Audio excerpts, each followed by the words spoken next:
Mateus 6, e vamos ler dos versos 16 ao 18. Todos os irmãos que puderem ficar de pé, então vamos fazer a leitura da palavra.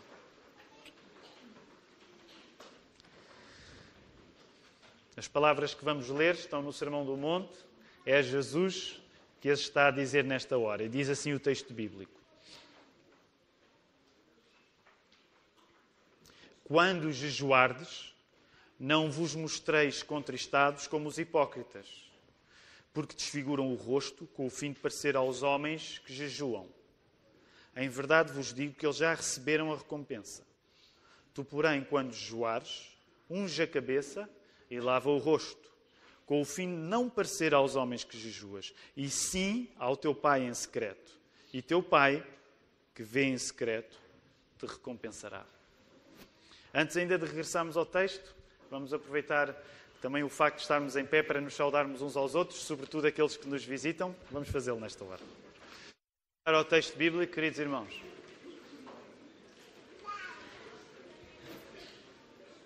No final, então, poderemos ter mais algum tempo para confraternizar uns com os outros. Também gostaria de lembrar, é uma prioridade para nós, enquanto comunidade de Jesus, que possamos orar por vós.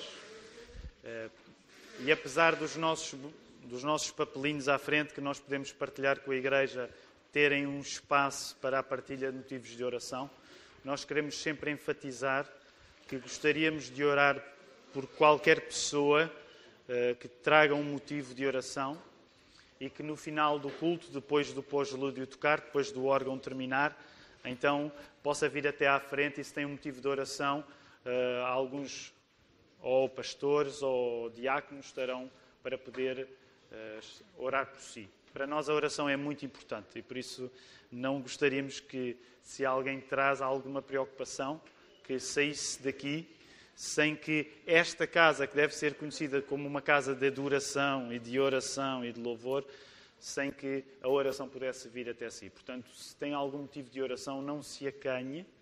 No final, fique, que nós teremos todo o gosto em orar por si. Fazemos-lo com privilégio, com sentido de dever também, mas com um grande privilégio. Nós temos estado, desde o ano passado, a estudar o Sermão do Monte. Já estamos agora a ultrapassar mais ou menos a metade.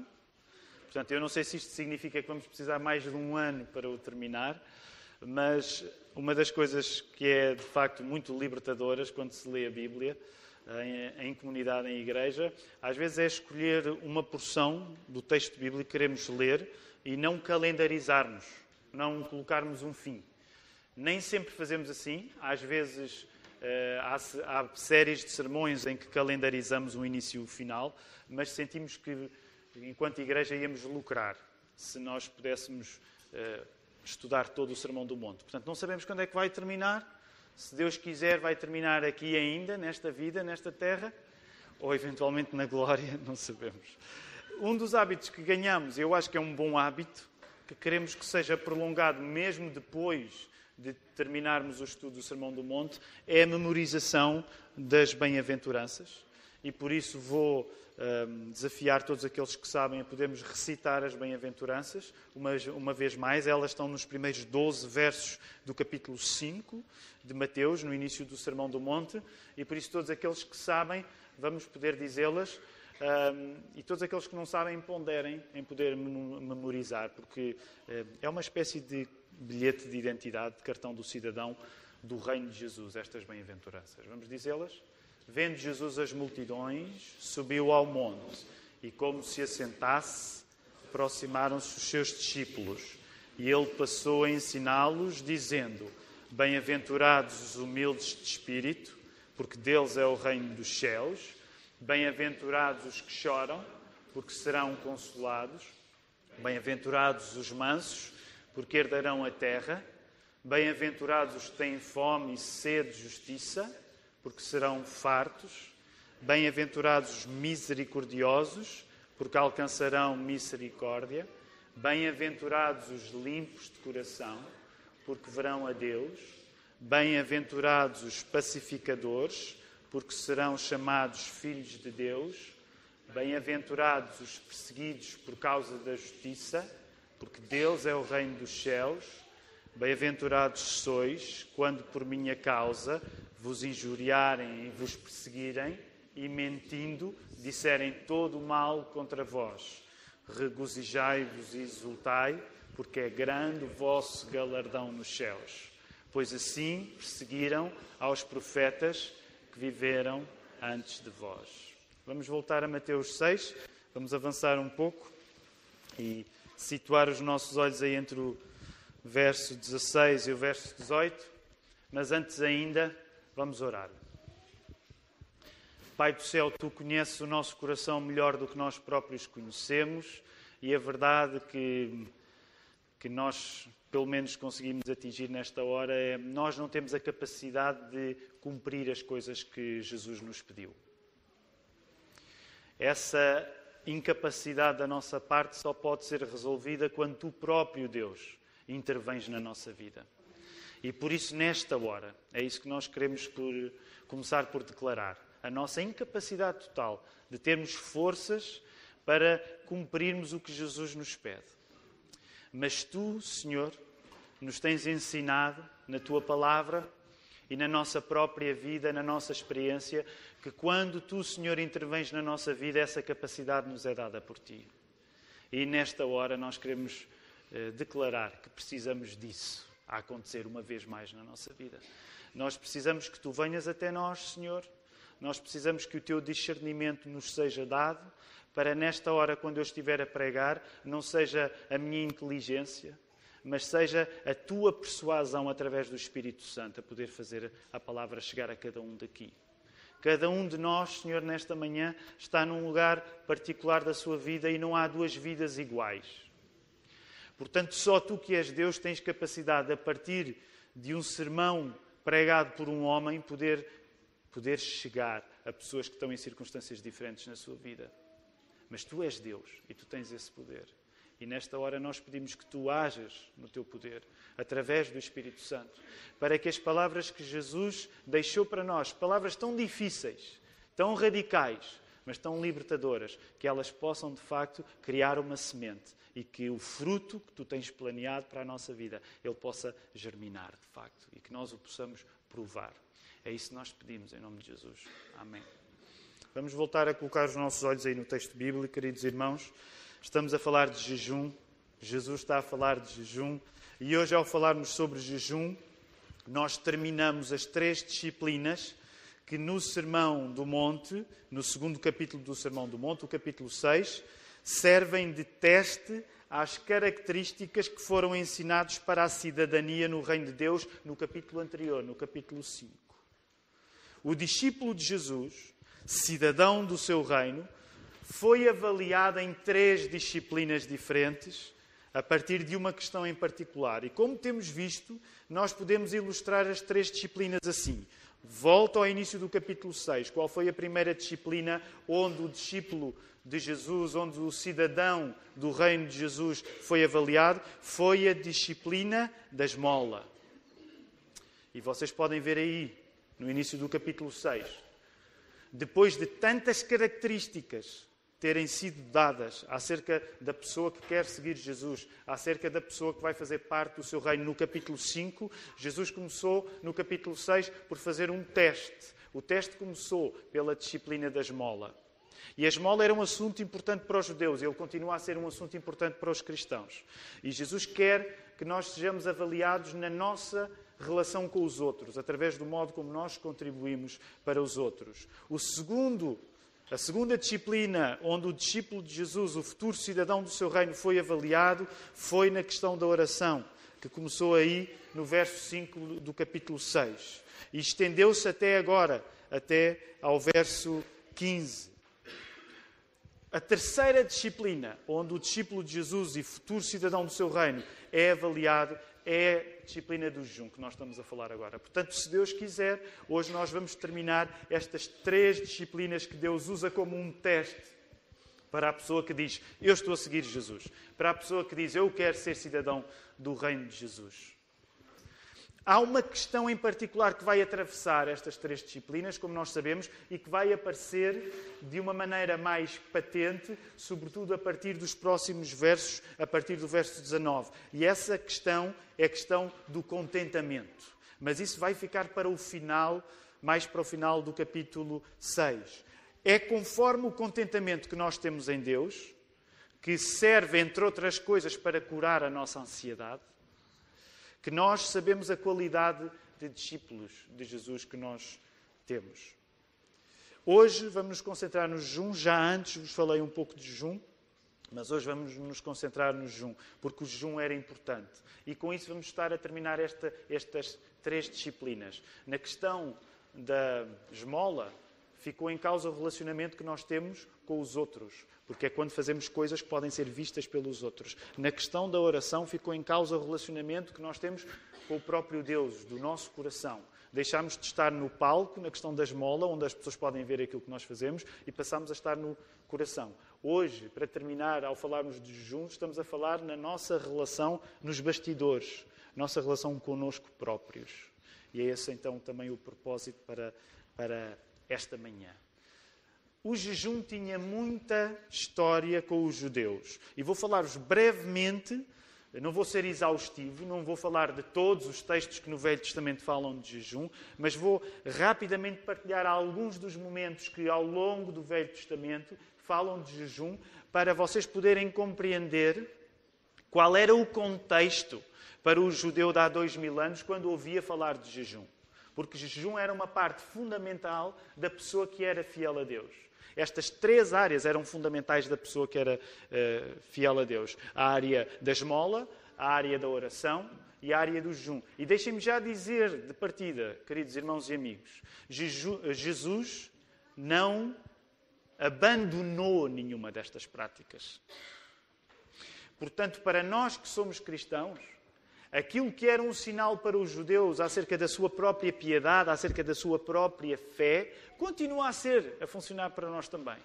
Portanto, de uma maneira muito simples, o que vos quero dizer é que se tu confias em Jesus, é suposto que tu tenhas um exercício prático de valer as pessoas que são pobres. Se tu confias em Jesus, é suposto que tu tenhas um exercício prático de oração. Se tu confias em Jesus, é suposto que tu tenhas um exercício prático de jejum. E não sei se vocês concordam comigo. Provavelmente, nenhuma destas 3 áreas é fácil. Mas provavelmente aquela que nós mais consensualmente concordaríamos que, bem, pode até não estar a correr muito bem na minha vida, mas existe a oração. Nem que seja porque uma boa parte de nós ora antes de comer. Ok, a oração existe. Cuidado com os pobres, se calhar já teríamos de reconhecer que é uma coisa que não é tão intuitiva na nossa vida. Mas é quando chegamos ao jejum que provavelmente muitos de nós vamos reconhecer que não somos pessoas muito experimentadas nisso. E nesta manhã eu também vos quero dizer, a minha experiência com o jejum não é muita. Tem-se intensificado mais nos últimos tempos, precisamente porque, como temos partilhado convosco, queridos irmãos, pela preocupação de abrirmos uma nova igreja na margem sul, os pastores começaram por jejuar. Mas eu não quero enganar ninguém. E já fiz esta piada várias vezes, vou voltar a fazê-la. Apesar de ter ar de pessoa que jejua muito, não quer dizer que seja um grande jejuador. Ok? Portanto, o que é importante é aquilo precisamente que a palavra vos vai dizer esta manhã, independentemente da minha experiência. E por isso, vamos fazer uma viagem rápida pelo Velho Testamento.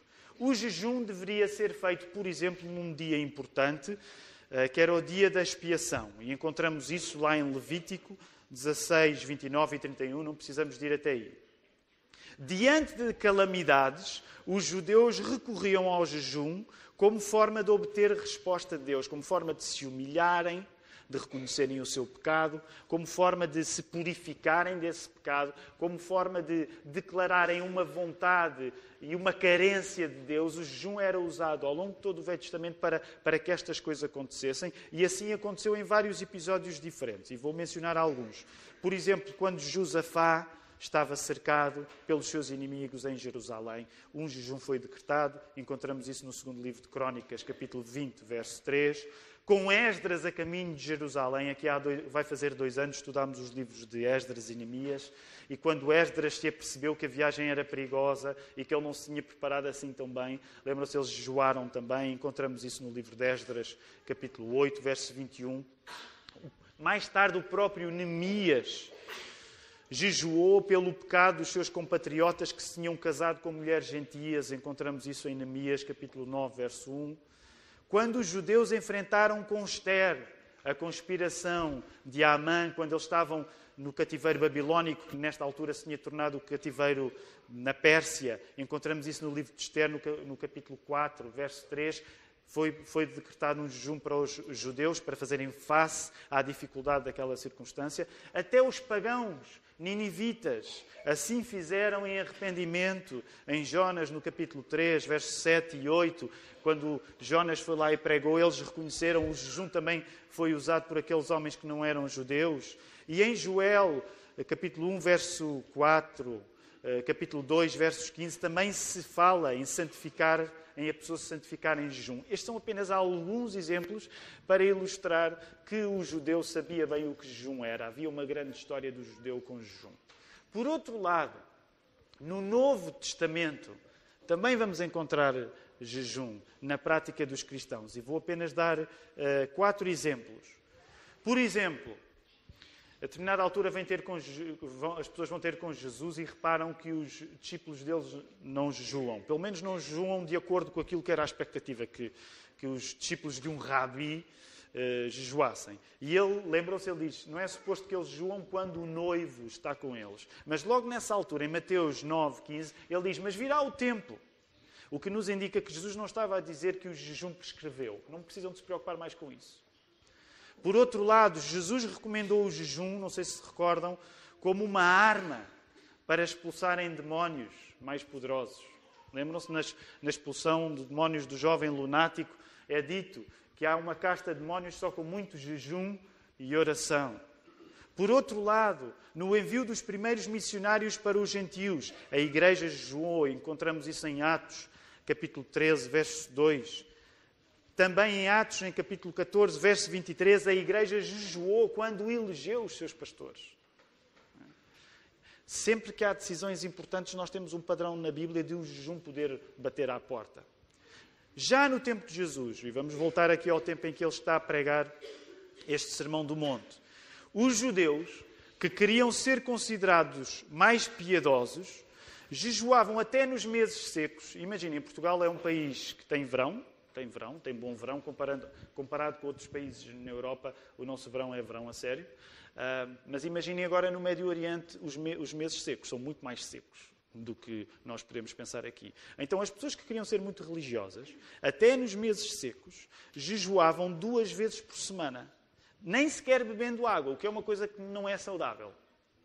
Mesmo se, para quem tem mais experiência no jejum, nós geralmente, isto não é para ilustrar, mas de facto é porque vou beber água, mas de facto mantemos-nos a beber água quando jejuamos, porque não é saudável não beber água quando a pessoa está em jejum. Mas é para vocês verem que aqueles judeus que entravam no campeonato da bondade, o campeonato da piedade, para se mostrarem o mais espirituais que conseguiam, eles até nos meses secos jejuavam não bebendo água 2 vezes por semana. O jejum implicava não comer, e neste caso também não beber, mas não usar óleo na pele, o que costumava ser feito para evitar a desidratação natural, sobretudo numa região como aquelas. Portanto, colocar óleo, e Jesus vai falar no assunto, colocar óleo na pele era uma coisa normal, não só para quem jejuava, mas também tendo em conta o próprio clima do Médio Oriente, um meio de hidratar a pele. Digamos, podemos dizer que se sacavam muitos pontos do jejum para quem queria entrar neste campeonato de bondade, mostrar aos outros que era bom. E é precisamente este campeonato da bondade que Jesus está a impedir aos seus discípulos, futuros cidadãos do seu reino. Tendo em conta que Jesus vai dizer pela 3ª vez, e voltem aí por favor ao vosso texto bíblico, há aí uma frase que Jesus está a dizer pela 3ª vez no verso 16. Alguém consegue reconhecê-la?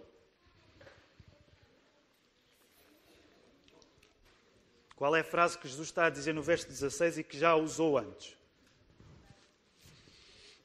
Como a Marta diz com razão, em verdade vos digo que eles já receberam a sua recompensa. Portanto, tendo em conta que é a terceira vez que Jesus está a dizer, em verdade vos digo que eles já receberam a sua recompensa, Jesus está a impedir as pessoas que o seguem de querer ganhar o prémio do reconhecimento público neste campeonato de bondade. Talvez possamos colocar isto de uma forma ainda mais, permitam-me dizer, curta e grossa. O que Jesus está a dizer é que se tu queres que os outros te achem bom, tu não vais ganhar nada com Jesus. Se a preocupação do teu coração for que as pessoas à tua volta te achem bom, não te metas com Jesus. Ele não te vai ensinar. Ele não vai ser um bom treinador para ti. Se tu quiseres entrar nesse campeonato de bondade, de piedade, de que os outros à tua volta reconheçam que tu és muito bom, Jesus não é treinador para essa competição. Jesus está a cortar a eito. O negócio com Jesus é outro e corta pela raiz qualquer ambição de uma pessoa que quer entrar nesse campeonato de bondade. Se, por exemplo, no caso do jejum, o truque era aparecer o mais desfigurado possível, eventualmente muito emagrecido, eventualmente com restos de cinza sobre a cabeça, porque essa era uma das coisas que se fazia quando o judeu se humilhava a si próprio, como sinal de humilhação privada, auto-infligida. Então Cristo corta à direito mesmo. Se a pessoa queria entrar naquele campeonato de bondade, de poder ser reconhecido pelos outros como uma pessoa boa, chegando com um ar pesaroso, eventualmente ainda umas cinzas a cair da cabeça, então Jesus dá um antídoto. E é um antídoto radical. É por isso que ele está a dizer no verso 17, tu, porém, tu, diferente dos outros, tu, fora desse campeonato de bondade, o que tu tens a fazer é ungir a cabeça e lava o rosto. Vai lavar a cara. Jesus está a dizer, vai lavar a cara se tu quiseres entrar nesse esquema de, através do teu ar pesaroso, inspirar às pessoas que és uma pessoa muito piedosa.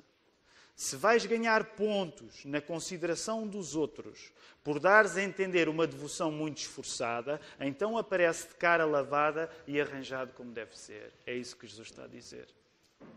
Se tu vais ser tentado em, através da tua aparência física, sugerires que és uma pessoa muito espiritual, o que Jesus está a dizer, esquece.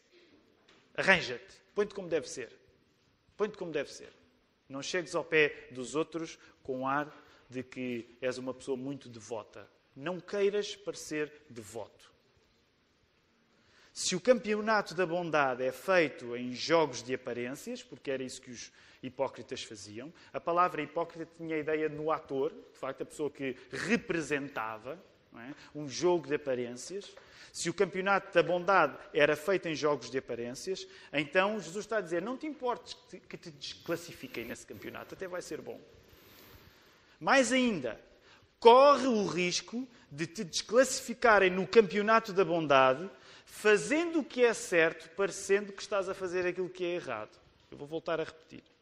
Corre o risco de te desclassificarem no campeonato da bondade, fazendo o que é certo, parecendo que estás a fazer aquilo que é errado. Se os outros querem mostrar heróis, não tenhas medo de parecer o bandido. Se os outros querem mostrar-se heróis, tu não tenhas medo de parecer o bandido. De certo modo, podemos dizer que Jesus está a ensinar-nos a suspeitar mais dos bons do que dos maus. Afinal, não há maior desilusão do que uma traição.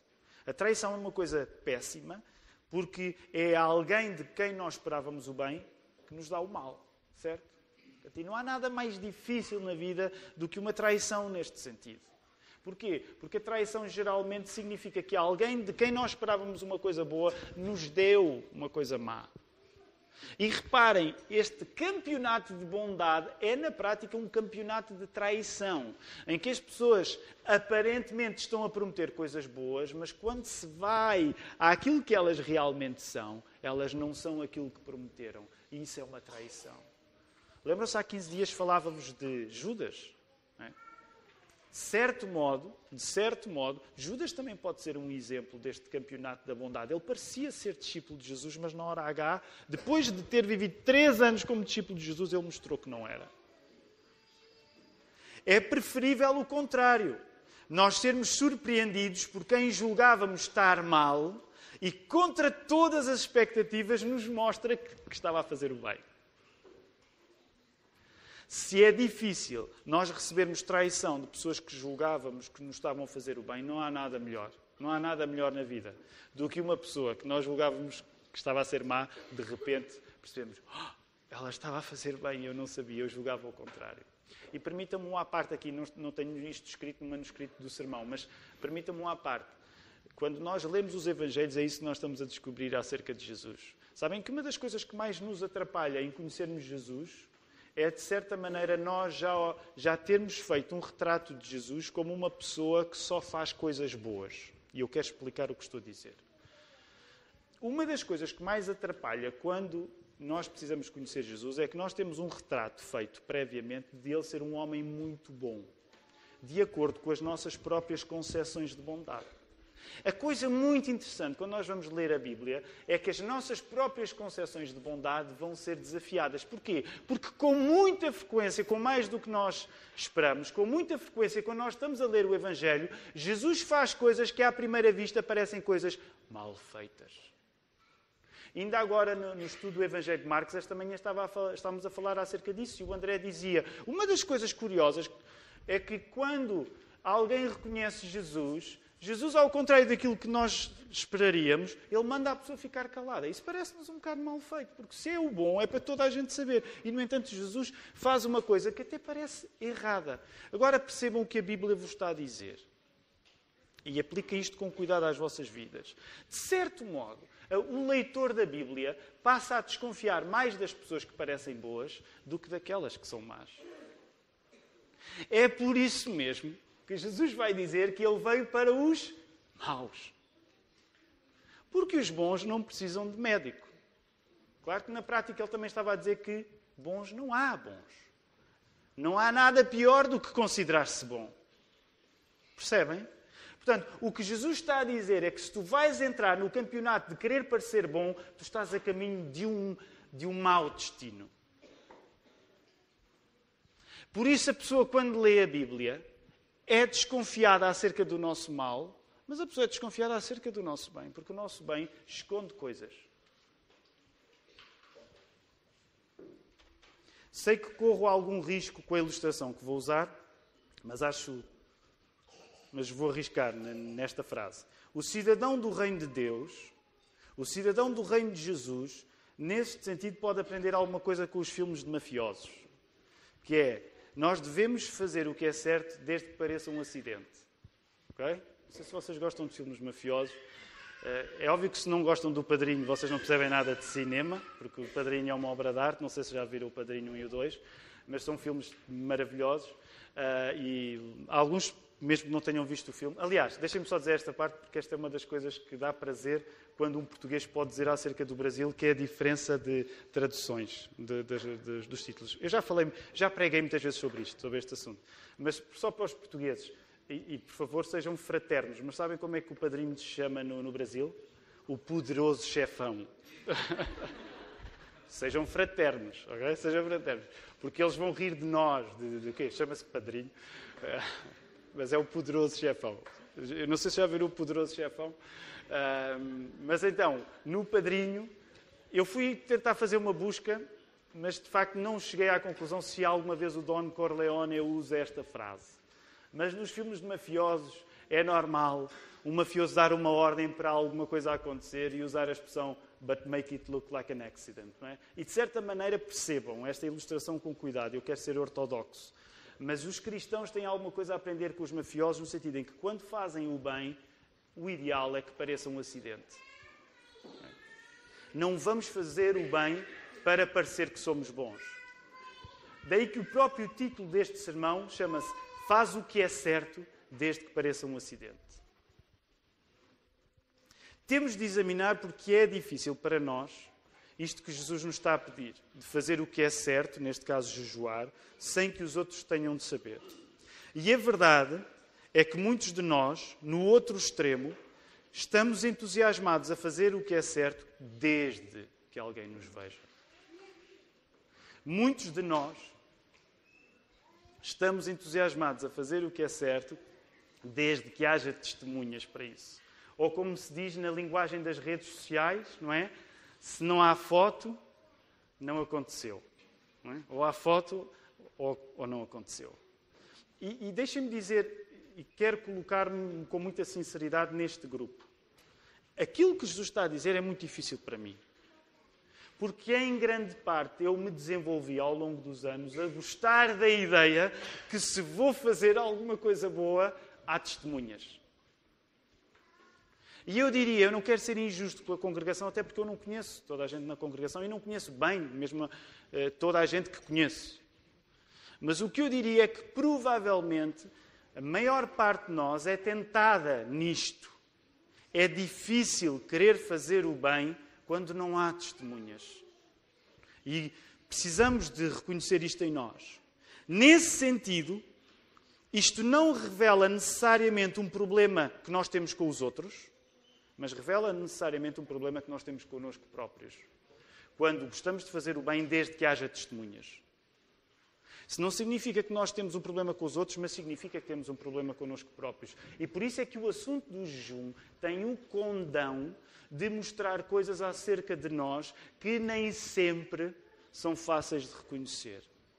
Quando a pessoa está a jejuar, e percebam a lógica um pouco disto, não é suposto publicitar que está a jejuar. É verdade que eu já vos disse que os pastores têm feito jejum, mas digo-vos isso no sentido de mobilizar a igreja. Okay? Não é no sentido de dizer, os nossos pastores são muito bons. Não, é no sentido de mobilizar a igreja, porque quando se faz jejum não é suposto que isso seja um show para os outros gostarem. E deixem-me dizer, numa perspectiva de prazer, não há prazer nenhum em passar fome.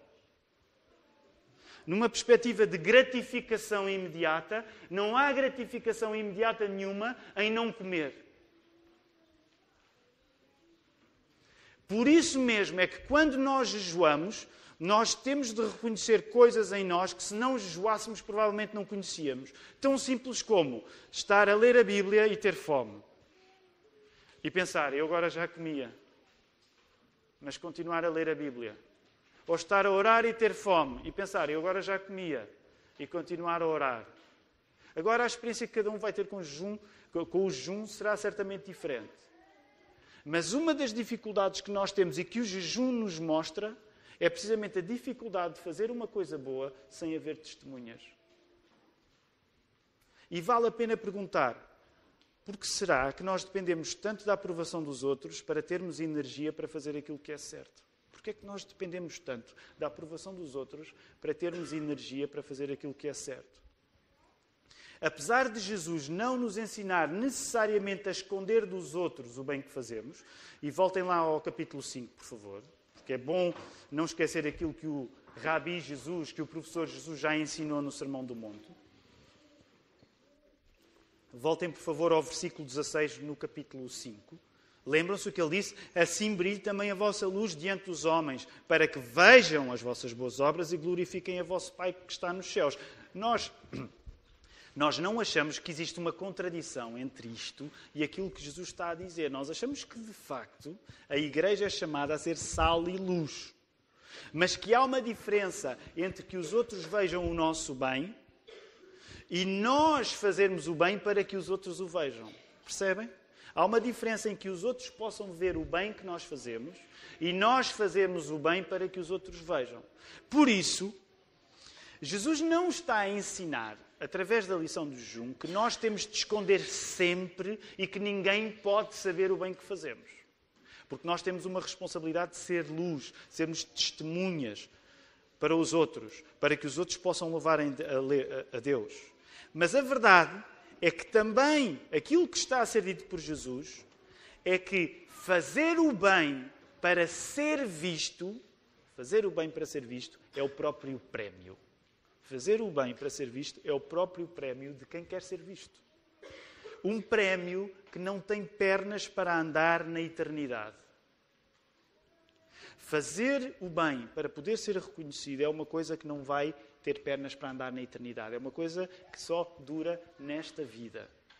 Indo um pouco mais longe, podemos dizer que depender dos outros para fazer o que é certo, e eu sei que é uma maneira muito radical de colocar as coisas, mas é a maneira que Jesus está a deixar implícita, parece-me, mas fazer o que é certo para ser aprovado é um caminho que, em último grau, nos vai levar não ao reino de Deus, mas ao inferno. E o único prémio de consolação que vamos tirar daí é o facto dos outros terem visto que nós estávamos a fazer aquilo que supostamente é certo. O que é que isto quer dizer na prática?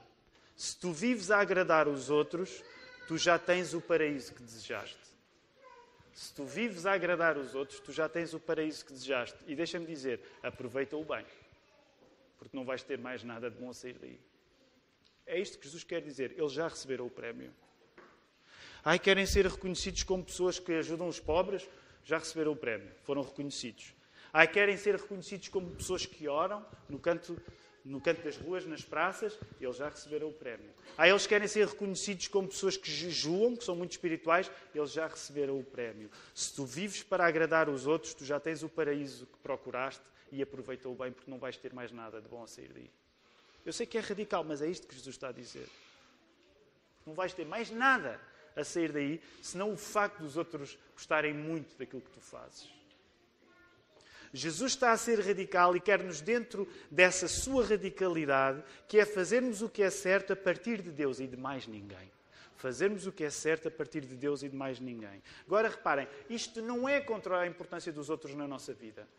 Jesus querer que nós façamos o bem a partir de Deus e não dos outros, não é algo contra os outros. Mas é certamente contra os outros ocuparem o lugar de Deus. Vou voltar a repetir. Percebem? Quando Jesus diz, tu fazes o bem independentemente do que os outros pensam, Ele não está a dizer, olha, os outros não devem ter importância nenhuma na tua vida. Jesus, quando diz, não faças o bem para que os outros reconheçam, Ele não está a dizer, não dês importância na tua vida aos outros. Jesus não está a ensinar isto. Mas está, de facto, a ensinar, faz o bem sem teres em conta a opinião dos outros, porque se tu fizeres o bem por causa da opinião dos outros, significa que tu já colocaste os outros no lugar em que só eu posso estar. Se tu fizeres o bem por causa da aprovação dos outros, tu mesmo que não te tenhas apercebido, tu estás a dar a divindade de Deus aos outros. Porque Deus deve ser a única pessoa que é chamada a aprovar as coisas que tu fazes. Se tu fazes as coisas por pressão de grupo, para entrares no campeonato da bondade, o que tu estás a dizer é que as pessoas são o teu Deus. Porque tu precisas da aprovação delas. E o que Jesus está a querer ensinar-te é que tu não precisas da aprovação dos outros. Tu só precisas da aprovação de uma pessoa, que é o próprio Deus. Jesus quer livrar-nos de tornarmos os outros divinos quando o facto de fazermos o que é certo sem que ninguém veja não nos chega. Vou voltar a repetir esta frase. Jesus quer livrar-nos de tornarmos os outros divinos na nossa vida quando o facto de fazermos o que é certo sem que ninguém veja não nos chega.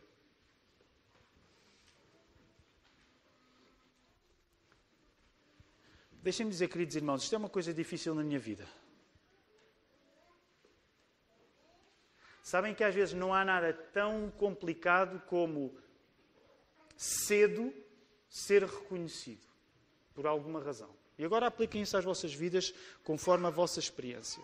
Se alguns de vocês tiverem uma experiência parecida, em que por alguma razão vocês começaram a ser reconhecidos, ou na escola, ou profissionalmente, ou porque os projetos pelos quais vocês lutaram, eles se concretizaram, uma das maneiras que o diabo vos vai tentar é precisamente fazer do dom que Deus vos deu uma razão para vocês viverem presos no reconhecimento que Deus já vos permitiu através dos outros.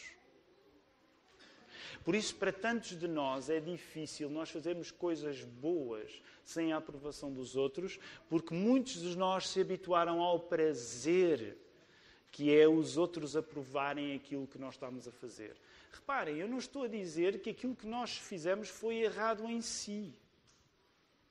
Mas quando nós ficamos acostumados a ter a resposta positiva dos outros. Em relação às coisas boas que nós fizemos, a nossa alma, sem se aperceber, muitas vezes pode colocar os outros no lugar de Deus. Para aqueles a quem Deus já deu sucesso em alguma área da vossa vida, este é um risco muito grande para as vossas almas. Porque é um risco grande para a minha. Que é, se Deus te deu sucesso em algumas coisas, como é que será se tu, no futuro, tiveres de viver o sucesso sem a aprovação dos outros? E sabem, é nessas ocasiões que muitos de nós vão reconhecer que, inconscientemente, colocaram os outros no lugar de Deus.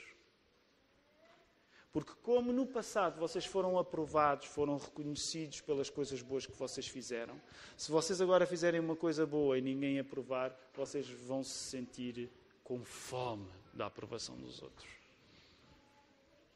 Aqueles que nós estamos num lugar às vezes mais visível, esta é uma das coisas terríveis para as nossas almas. E deixem-me dizer, agora vou generalizar, porque hoje em dia, infelizmente ou felizmente, não sei, mas graças, por exemplo, à internet e às redes sociais, como dizia, já não me lembro, um escritor americano, não me lembro do nome dele, mas ele dizia, hoje em dia as pessoas nas redes sociais promovem-se todas como se fossem um produto, não é?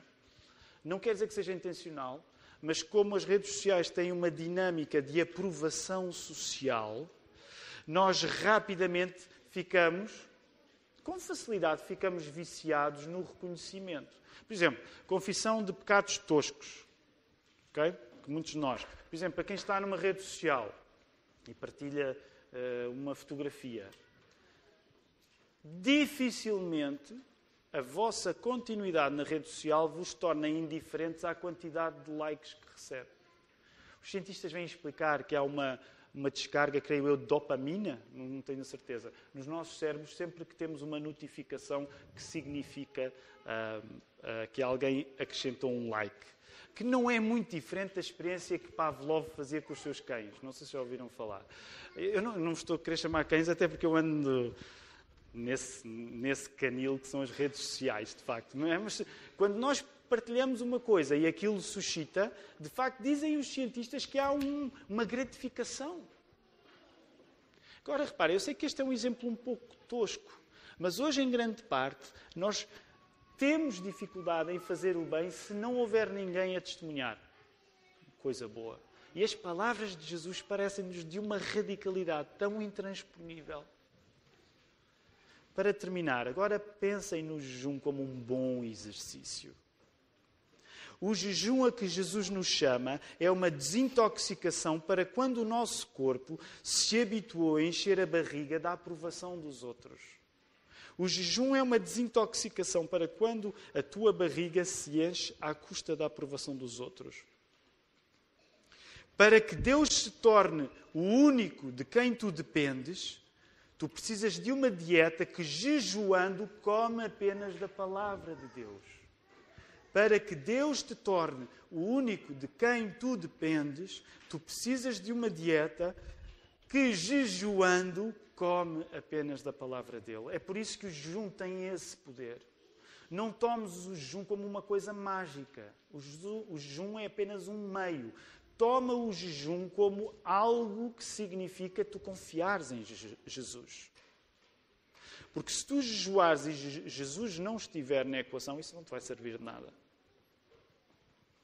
Não comer ajuda-nos a não precisar de outro alimento senão daquele que se fez o pão da vida. E é aqui que eu quero terminar. Reparem esta maneira como Jesus se descreveu a si mesmo. Ele chamou-se a si mesmo o pão da vida. Então reparem, parece uma contradição. Mas se tu queres te alimentar deste pão da vida que Jesus é, a experiência de não comeres vai-te educar o estômago para tu não dependeres tanto da aprovação dos outros.